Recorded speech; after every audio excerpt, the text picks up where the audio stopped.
Hello children. Today we'll be learning Geography, Class 6, Chapter 1, The Earth and the Graticule.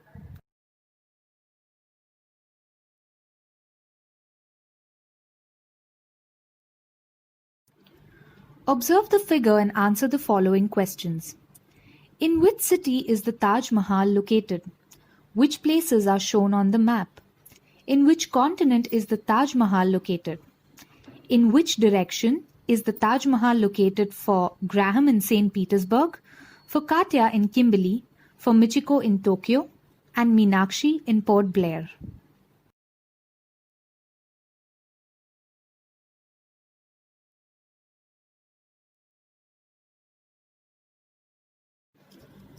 Figure 1.2 shows the lengths of the east-west and north-south diameters of the Earth.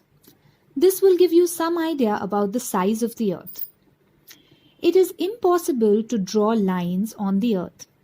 In order to overcome this difficulty, geographers developed a miniature model of the Earth in the form of a globe. One can actually draw horizontal and vertical lines on a globe, though not on the Earth.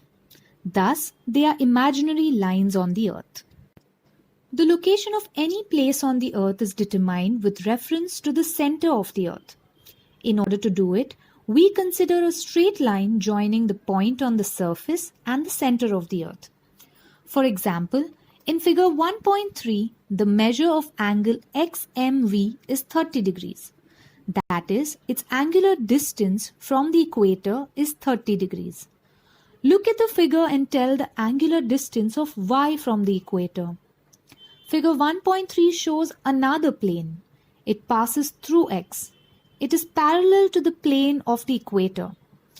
Observe 1.3 and see how it meets the surface of the Earth. Note that it forms a circle on the surface.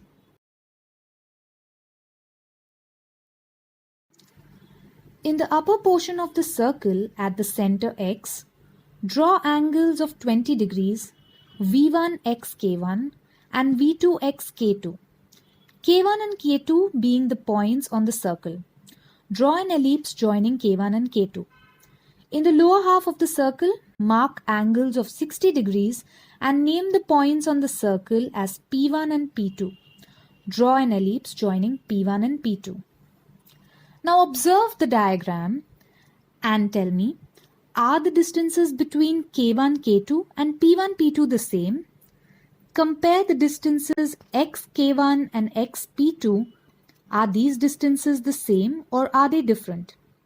Now compare the ellipses you have drawn. Which is the larger ellipse and why? You must have realized that the ellipse drawn by joining the 20-degree points is larger than the ellipse that joins the 60-degree points. However, the distances xk1 and xp2 are the same.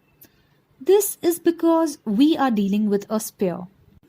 The circles thus created at some angular distance from the center of the Earth are parallel to one another. Hence, they are called parallels of the latitudes.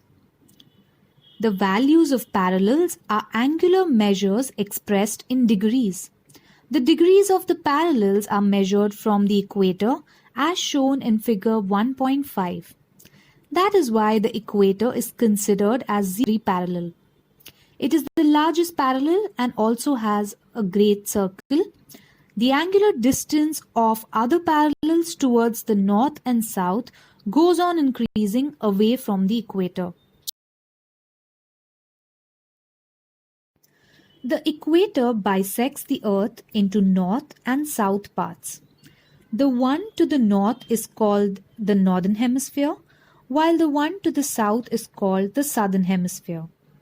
Towards the north and south of the equator, parallels of latitude progressively become smaller and smaller. On the globe and also on the Earth, at the south and north ends of the Earth's axis, they appear as points. These are called the North Pole and the South Pole respectively. The parallels from the northern hemisphere as referred to as 5 degrees north, 15 degrees north, 30 degrees north and 50 degrees north, whereas the parallel from the southern hemisphere are referred to as 5 degrees south, 15 degrees south, 30 degrees south, 50 degrees south. A line joining all the places located to the north of the equator at an angular distance of 30 degrees is 30 degrees north parallel. Hence, all the places on this parallel will be at the same latitude, which is 30 degrees north. New Orleans in North America, Cairo in Africa, or Basra and Lhasa in Asia are all located on 30 degrees north parallel. The same concepts hold good for all other parallels. Let's do a fun exercise. Take an orange and peel off its skin. You will see the segments inside and thin vertical lines on them. Carefully take out one segment. Observe the segment and the gap it has left in the orange. See if the shape of the central and terminal portion of the segment is the same or different. See if the angle of the gap is the same at all points. Find out how many segments there are in an orange. In figure 1.8, angle ABC, angle DEF, angle GHI have the same measure 50 degrees. However, the distance between A and C, D and F, and G and I are different when measured on the Earth's surface. That is because the Earth is spherical in shape. We can draw semicircles joining both the poles. We can draw similar semicircles through points placed at each degree. These semicircles are known as meridians of longitude. One of these meridians is considered to be 0 degrees. It is known as the prime meridian. The angular distances of the other meridians from the prime meridian are measured in degrees and are called longitudes. Though the Earth is huge in size, we can tell the exact location of places on the Earth using latitudes and longitudes. The distance between the meridians is the maximum on the equator and goes on reducing towards the poles. At the poles, it is 0.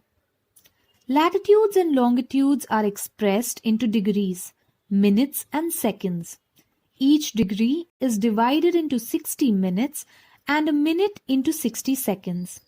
These values are expressed using the symbols of degrees, minutes, and seconds.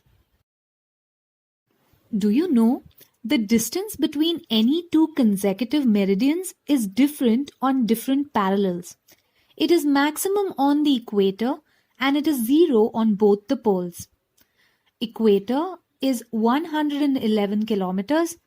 Tropic of Cancer and Capricorn are 102 kilometers. Polar Circle, Arctic and Antarctic, 44 kilometers. Poles north and south are 0 kilometers. The parallels and meridians on the globe form a net that is called a graticule. Thus, we use latitude and longitude for determining the locations on the Earth. This method is being used even in today's modern age quite effectively. Geographical Information System (GIS), Global Positioning System (GPS), as also Google Maps, Wikimapia, and Bhuvan of ISRO on the internet also make use of latitudes and longitudes. This technology is also available on mobile phones and motor cars. Your exercise for today: draw a graticule on a ball or a balloon. Thank you, children. Please feel free to ask any questions you may have.